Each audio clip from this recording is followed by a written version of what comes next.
I wonder what kind of adult my grandson John will become. Today, he injured a younger student at school. But John doesn't seem to feel any remorse.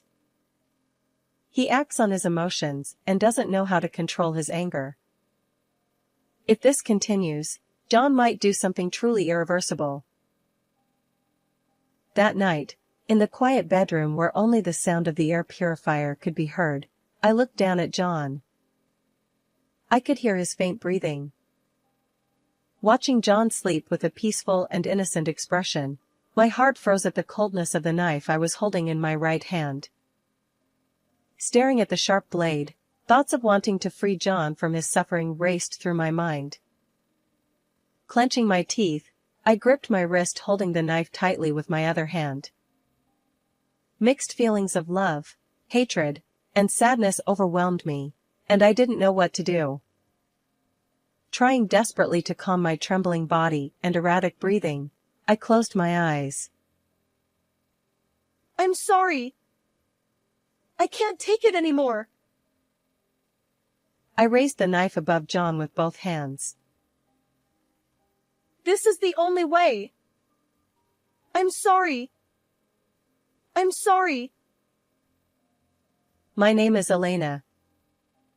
Now, I live with just my husband Andrew.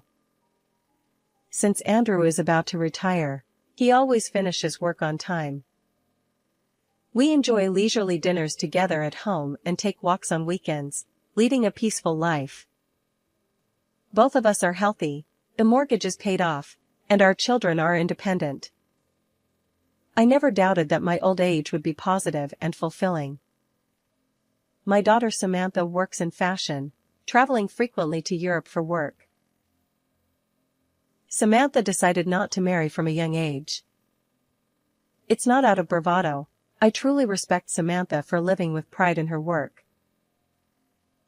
On the other hand, my son Nathan got married at 28 and has been living in the neighboring town since then. For about 10 years after their marriage, Nathan and his wife Clara were not blessed with children.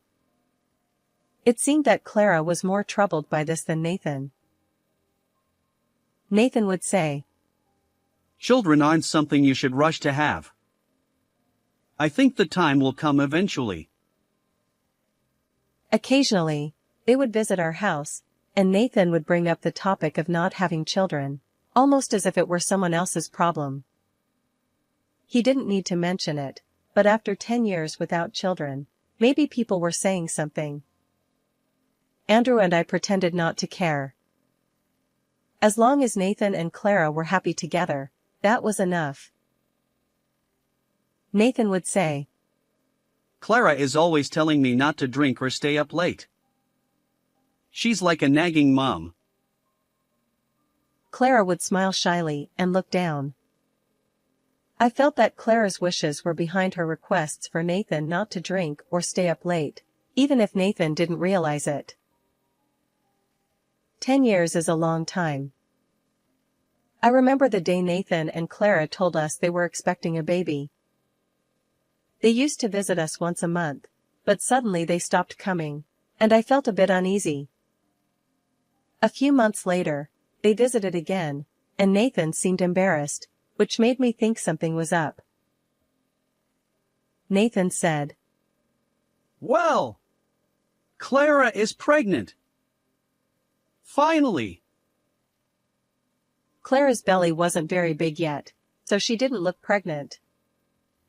But seeing Clara gently caress her belly with a calm and kind smile brought tears to my eyes. Clara asked, "Oh, what's wrong, Elena?" I replied, "No, it's strange. I'm not sad. I'm happy. I'm really happy." I repeated to myself that I was happy. I couldn't put it into words, but I was genuinely glad that Clara was going to have a child. Clara's expression as she caressed her belly was the happiest I had ever seen her, and I knew I would never forget it. The child who was born was named John. I thought from the bottom of my heart that the name John suited my grandson, who had a smile as lovely as an angel. Since Clara's family lived far away, she didn't go back to her parents' home but stayed with us for a while. The feel of a baby after such a long time was so soft that I was scared to hold him. I held the fragile life and gazed at John's face. You've raised kids before, so why are you so scared to hold him? Well, it's different. He's someone else's child. I'm afraid I might hurt him, even by accident. I smiled wryly as I supported John with all my strength. The tension was completely different from when I raised Nathan and Samantha. John, sleeping in my arms, was fragile, delicate, and yet beautiful. John grew up quickly. At 4 years old, he loved picture books and would devour the books he borrowed from the library. Nathan would always proudly report this to us. At this rate, he'll become a scholar or something. As long as he follows the path he loves, that's all that matters. As long as he's happy. Clara looked at young John with narrowed eyes. Watching her profile, I sincerely hoped that this happiness would last forever. One day, the phone rang at home. Andrew had retired and, without any particular hobbies, spent most of his days at home. He quickly picked up the phone when it rang. Hello? Andrew responded with a wary voice, cautious of scams or sales calls. I was watching TV, just a typical moment in our daily life. Holding the receiver to his ear, Andrew stared at me, and even when our eyes met, he continued to stare without looking away. I felt that nothing was reflected in Andrew's eyes. From those lifeless eyes, I realized that something terribly bad had happened.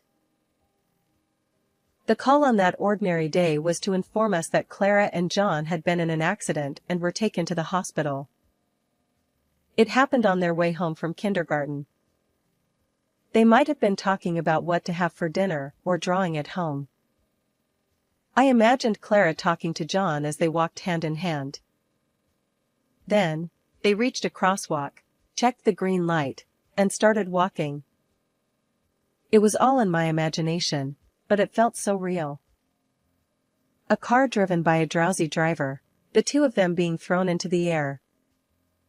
Clara instinctively cradling John's head before they hit the ground. Andrew and I rushed to the hospital where they were taken after receiving a call from Nathan. We sat silently in the waiting room. The image of Clara and John being hit by a car kept replaying in my mind, and I covered my face repeatedly. Why did this happen? Eventually, the doctor informed us that Clara had passed away. Nathan was speechless, standing in the hallway with a fixed expression. Only John survived, but the doctor's words about the possibility of a traumatic brain injury didn't seem to reach him. When I held Andrew's hand, he too stared into the void with his mouth half open. Before the feeling of sadness could arise, the funeral arrangements proceeded. After Clara's funeral, Nathan asked us to take care of John. I'm sorry. Just for a little while. I need some time alone to think after losing Clara. What about John's feelings while you're thinking alone? Nathan was so downcast that I couldn't even muster the will to ask that question. Diagnosed with a traumatic brain injury, John lost his previously gentle personality and began to exhibit violent behavior and outbursts. At first, I thought it was the sadness and loneliness of losing Clara that changed John's personality, but that might not be the case. John, who suffered brain damage from the injury, was struggling with the symptoms of a traumatic brain injury, and neither Andrew, Nathan, nor I could understand him. John would break and throw furniture while shouting, and sometimes he would be violent towards me. Nathan and Andrew would observe John from a distance, frowning, and then leave the house to escape. My worries continued until John, exhausted from his rampages, fell asleep. During those days, only Samantha, who lived far away, would call me every day to check on me. I'm sorry, Mom. I'm overseas now, but I'll definitely visit when I return. Hearing Samantha's voice would soothe my heart a little. I was at an age where society would call me elderly. Spending all day with a young and violent grandson was mentally and physically exhausting. The stormy days with John continued, and the time for him to start elementary school was approaching. During his time in kindergarten, John caused problems with his violence and abusive language, and I had to apologize repeatedly. I wondered if I had ever apologized so much in my life. At first, everyone offered sympathetic words, but gradually, people began to avoid John and me. Even Clara's friends, who had been close to her, started to avoid us, deepening our isolation.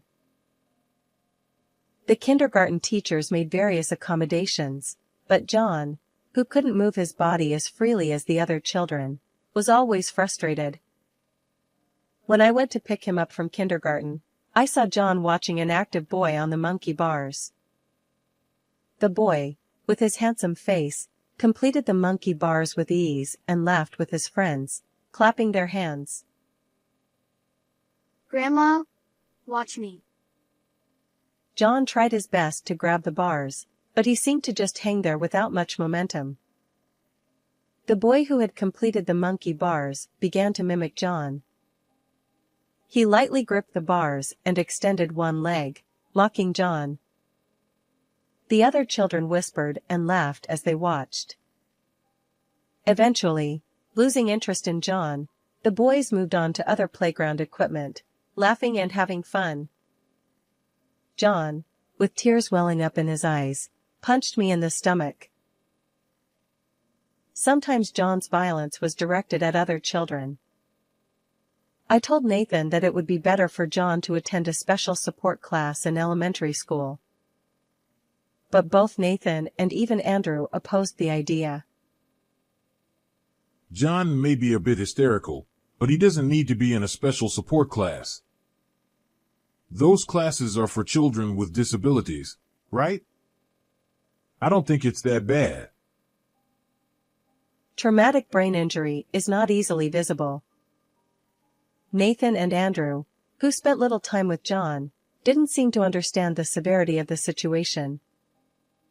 I repeatedly explained that John's outbursts were troubling others and, more importantly, causing him distress. But they refused to accept it. It seemed to me that they were closing their eyes to the fact that their beloved John, Nathan's son, was disabled. As John grew, his violence worsened. Even as bruises increased on my arms and thighs, Nathan and Andrew pretended not to notice. I tried to seek help from the authorities to improve the situation. But when I approached them, they told me to have the father come to the office. Nathan showed no understanding of John's disability and might not even know the term traumatic brain injury. The school called almost daily, and I apologized to many people. Days passed without anyone to rely on. John was always irritable, pulling my hair and continuing his violence. I was very tired, to the point where I no longer even felt the desire to seek help from anyone. One day, when John was in the 4th grade, he caused a serious injury to a younger student at school. I heard the details from his homeroom teacher. Apparently, while a younger boy was climbing the stairs, John pushed him. Other students witnessed the incident, and there was no doubt that John was responsible. Even when asked for a reason, John couldn't explain, leaving his teacher perplexed. I hurried to apologize to the injured boy's family. As soon as I saw the parents' faces at the door, I desperately apologized. The boy had broken a bone. At the entrance, the boy's parents yelled at me, asking why neither John nor his parents had come. The boy, wearing a cast, tearfully accused me, saying it hurt a lot and he was scared. I kept apologizing over and over. When the boy's father threw a parting remark at me, asking why a child like John was in a regular class, my chest tightened, and for a moment, I couldn't breathe. Back home, I cooked in the kitchen. While making John's favorite soup, I chopped the carrots into small pieces to make it easier for him to eat. John clumsily held the spoon and ate the soup. I picked up the spoon that fell from his hand multiple times, and eventually, he threw the spoon at me in anger. With a feeling that was neither anger nor sadness, I handed him a new spoon and quietly looked at his face. I wondered what kind of adult he would become. He didn't seem to reflect on his actions, even after hurting someone. He acted on his emotions and didn't know how to control his anger. At this rate, John might do something truly irreversible. That night, in the quiet bedroom where only the sound of the air purifier could be heard, I looked down at John. I could hear his faint breathing. Watching John sleep with a peaceful and innocent expression, my heart froze at the coldness of the knife I was holding in my right hand. Staring at the sharp blade, the thought of wanting to free John from his suffering raced through my mind. Clenching my teeth, I gripped my wrist, holding the knife tightly with my other hand. Mixed feelings of affection, hatred, and sadness overwhelmed me, and I didn't know what I wanted to do. Trying desperately to control my trembling body and erratic breathing, I closed my eyes. I'm sorry. I can't take it anymore. I raised the knife above John with both hands. This is the only way. I'm sorry. I'm sorry. Hey! What are you doing, Elena? Andrew suddenly entered the room and, seeing the knife in my hand, looked shocked. I stopped moving and turned to look at Andrew. He stood at the door, staring at me with frightened eyes. My hands trembled, and doubt filled my heart. It was only a few seconds, I think. Nathan, who appeared from behind Andrew, rushed past me with a fierce expression and threw himself over John. If I lowered the knife now, I would stab Nathan. Nathan looked at me with a face twisted in fear. Mom, please stop. I'm begging you. John, who had woken up by then, looked at me with surprised eyes, unable to understand the situation. He didn't make a sound, just silently stared at me through the gap in Nathan's body. I wondered how I looked in John's eyes at that moment. Seeing John with unusually clear eyes, I came to my senses.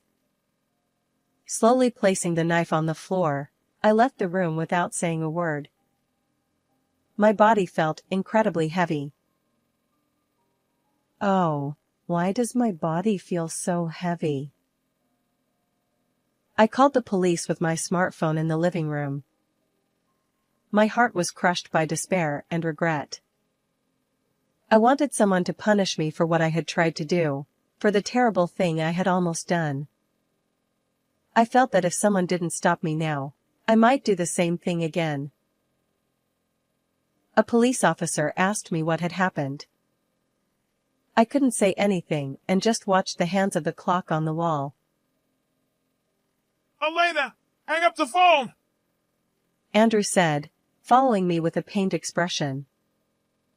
I lost my strength, moved the phone away from my ear, and started to cry. It's okay, Elena. Nothing happened. That's fine, right? Andrew said. Large tears fell from my eyes and landed at my feet. Gathering my strength while staring at the tears on the floor, I put the phone back to my ear. I tried to hurt my grandson. I'm sorry. I looked up. Andrew, standing in front of me, looked like he was about to cry.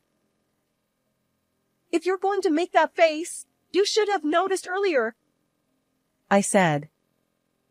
Andrew walked over and hugged me tightly. It's not too late. Call the police and tell them you made a mistake. Andrew whispered painfully in my ear. I pushed away from Andrew's chest and tried to smile. I didn't need a mirror to know that my smile must have looked terrible. No, if you and Nathan hadn't come at that moment, I surely would have. A few minutes later, several police officers arrived at the house, and I was arrested. While being taken to the patrol car, I kept my eyes closed. Reflecting deeply on my crime, I remembered John's eyes staring at me. Remembering his innocent eyes, tears began to flow from the corners of my closed eyes. At the police station, a young female officer asked me about the incident. The questioning continued for several days, and I told as much detail as I could. Feeling the weight of my crime, I even wished to be put in prison. The officer listened to my story with a sympathetic expression. It's okay. Take your time, she said gently when I struggled to speak. An attorney, whom I hadn't even requested, came and listened to my story with genuine concern. It's okay. I can stay in prison for the rest of my life, I said. The attorney smiled at me with a slightly troubled look. Don't forget that there are people running around trying to defend you, the attorney advised me. The feelings I had when I tried to hurt John was not just a momentary lapse. If I returned to life with John, I might eventually. After spending 3 days in the detention center, I was allowed to go home. Samantha was waiting in the police station parking lot. I was surprised that it was Samantha, not Andrew or Nathan, who came to pick me up, but I was genuinely glad it was her. I was surprised to see Samantha back here, since she had been living overseas, but as soon as she saw me she ran over and gave me a hug. As soon as she saw me, she ran over and hugged me. Mom, it must have been tough. It's okay now, Samantha said. Samantha, what about your job? I asked. Don't worry about that. It doesn't matter, she replied. Samantha's warmth was so comforting that I was at a loss for words as emotions welled up inside me. Without saying anything, Samantha put me in the passenger seat and drove off without mentioning our destination. After driving for a while, a huge lake that looked like the sea came into view. The clear blue surface of the lake reflected the surrounding mountains, creating a mystical atmosphere. Many flowers were planted along the roadside, and rows of trees stretched endlessly. That night, I asked Dad and Nathan to check on you, Samantha said. What? I replied. Samantha adjusted her sunglasses while holding the steering wheel with one hand. The reflection of the sun on the lake was so bright that I stopped looking ahead and instead gazed at Samantha's profile. I had been talking to Samantha almost every day. I had spoken to her that night too, but I couldn't remember what we talked about. But I probably vented about my current life. Living with John was reaching its limit. John had grown so much that I could no longer control him on my own. If he continues to grow, he might become an irreparable person. So I thought, maybe it would be better if. Maybe I confided in Samantha because she was living abroad and couldn't do anything about it. That day, you didn't seem like yourself. You seemed cornered and desperate. Samantha said. That night, after John had injured a classmate at school, I realized how much trouble he was causing everyone. The sad eyes of the injured boy and the resentful looks from his parents made me feel like I was the one to blame for not raising John properly. It's my fault. Clara is no longer here. I have to be John's mother, I said. Mom, you're not John's mother, Samantha said firmly, keeping her eyes on the road. Eventually, the car slowed down at a red light, and Samantha gently placed her hand on mine, which was resting on my lap. Mom, you're not John's parents. You don't need to push yourself so hard, she said. but I don't know what to do, I replied. I'm sorry, Mom. But I wish you had relied on me more, Samantha said. Even with her sunglasses on, I could tell she was crying. I couldn't rely on you. I just couldn't, I said. But I was so happy that Samantha, who was supposed to be working abroad, had dropped everything to come to me. With a choked voice, I whispered, "Thank you." I didn't care where the car was headed. My heart was so full that I felt sleepy and quietly closed my eyes. Later, I learned that neither Andrew nor Nathan knew I was taking care of John alone. During the police interrogation, Andrew said, I thought Nathan was helping. and Nathan said, I thought Dad was with him. both Andrew and Nathan were avoiding facing John properly and leaving it to each other. Samantha was furious. After the incident, I started living in an apartment that Samantha arranged for me. A few months after the incident, when I met Andrew and Nathan for the first time in a while, they tearfully expressed their regret. Andrew said, Elena, I'm really sorry. We left John to you alone. Nathan added, I'm sorry too. I was so caught up in losing Clara that I neglected my responsibilities as a father. Their remorse was genuine, but there was another reason for their dejection. The incident had become a local news story. Neighbors were interviewed on TV, and our house was the center of attention for a while. The school strongly recommended that John be transferred to a special support class, considering his situation. Although Andrew and Nathan had previously opposed the idea, they were persuaded by many school officials, and John was moved to a different class. Initially, John was unhappy about being treated differently, but he has since adapted and is living more peacefully. Andrew and Nathan were sternly warned by their companies to pay more attention to their families and were almost forced to leave work on time. John was not present during our meeting. When I asked about him, Nathan smiled lightly and said, Clara's parents moved nearby, so they are taking care of him now. Andrew added, It's been really tough for Nathan and me to take care of John. He gets angry and hits us, so Clara's parents have been a great help. While they were genuinely grateful to Clara's parents, I couldn't help but think that if they had realized this sooner and helped me, things might have been different. As I was thinking this, both Andrew and Nathan apologized simultaneously. Nathan said, I'm really sorry. Andrew added, If you ever feel ready, we can try living together again. I couldn't bear to listen to the rest of his words. I still don't have the courage to face John. When I think about that night, my hands tremble. The peaceful sleeping face and the cold knife. And those innocent eyes peeking through Nathan's arms as he tried to protect John.